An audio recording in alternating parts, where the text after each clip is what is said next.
Guys আসসালামু আলাইকুম। চলে এলাম আরও একটি নতুন রেসিপি নিয়ে আপনাদের সাথে শেয়ার করতে। আর আজকে আমি আপনাদের সাথে শেয়ার করব ব্যানানা ওটস পরিত। এই খাবারটি বাচ্চাদের জন্য অনেক হেলদি একটি খাবার, আর বাচ্চাদের ওজন বৃদ্ধিতে এই খাবারটি অনেক ভূমিকা পালন করে। যারা বিশেষ করে নতুন মা, তাদের জন্য আজকের এই রেসিপিটি অনেক কাজে আসবে। কারণ আমরা যখন নতুন মা হই তখন আমাদের মাথায় সারাক্ষণ টেনশন থাকে কি খাওয়ালে বাচ্চাদের ওজন বৃদ্ধি হবে, কি খাওয়ালে বাচ্চাদের ভালো হবে। এই ধরনের নানান প্রশ্ন আমাদের মাথায় ঘোরাফেরা করে। তো তাদের জন্য আজকের এই রেসিপিটি, আশা করি আপনাদের এই রেসিপিটি অনেক ভালো লাগবে।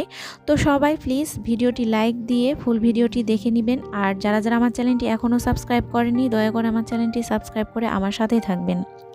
তো চলুন তাহলে মূল রেসিপিতে যাওয়া যাক।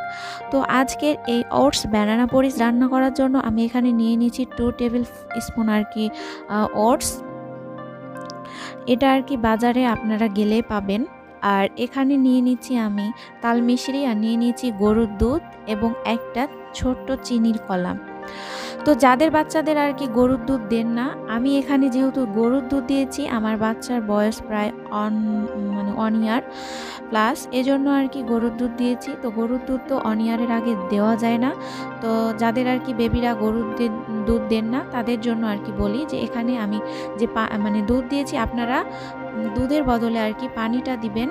আর পানিটার মধ্যে ওটস আর তাল মিশরি দিয়ে দিবেন, দিয়ে এইভাবে আপনারা রান্নাটা করবেন। আর করা শেষে আপনারা ফর্মুলার মিল্ক অ্যাড করতে পারেন অথবা ব্রেস্ট মিল্ক অ্যাড করতে পারেন। আর তাল মিশরি আমি এখানে দিয়েছি কারণ বাচ্চাদের চিনি খাওয়া কিন্তু একদম ভালো না। তো আমি আমার মেয়েকে চিনিও দিই, আর 1 বছর পরে চিনি দিয়েছি, 1 বছর আগে তাল মিশরি দিয়েছি। তো আজকের রেসিপিটি আশা করি আপনাদের অনেক ভালো লাগবে আর অনেক কাজে আসবে। তো এখানে আপনারা দেখতে পাচ্ছেন আমি এখানে তাল মিশরি ওট সবগুলো মিশিয়ে নিয়েছি।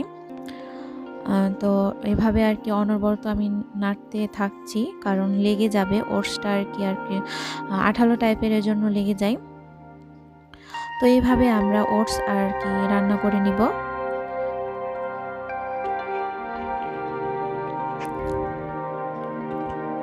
তো যারা যারা আমার ভিডিওটিতে এখনও লাইক দেননি, দয়া করে আমার ভিডিওটিতে একটি লাইক দিয়ে দিবেন।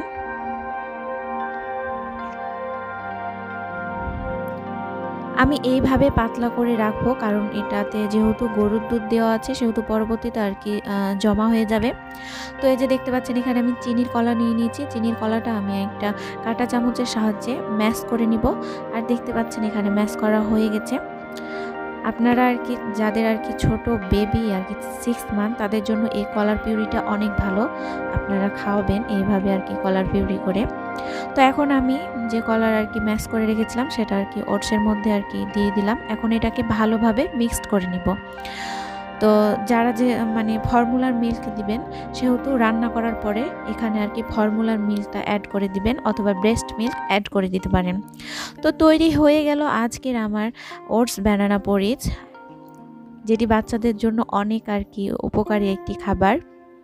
আর বাচ্চারা অনায়াসে কিন্তু এই খাবারটি খেয়ে নিতে পারে। তো এভরিওয়ান, আজকে আমার ওটস ব্যানানা পরিচ রেসিপিটি কেমন লেগেছে অবশ্যই কমেন্ট বক্সে কমেন্ট করে জানাবেন। তো আজ এই পর্যন্তই। যারা এখনও আমার চ্যানেলটি সাবস্ক্রাইব করেননি, দয়া করে সবাই আমার চ্যানেলটি সাবস্ক্রাইব করে আমার পাশে থাকবেন। দেখা হবে আরও একটি নতুন রেসিপি নিয়ে। ততক্ষণ পর্যন্ত সবাই ভালো থাকবেন, সুস্থ থাকবেন। আল্লাহ হাফেজ, আসসালামু আলাইকুম।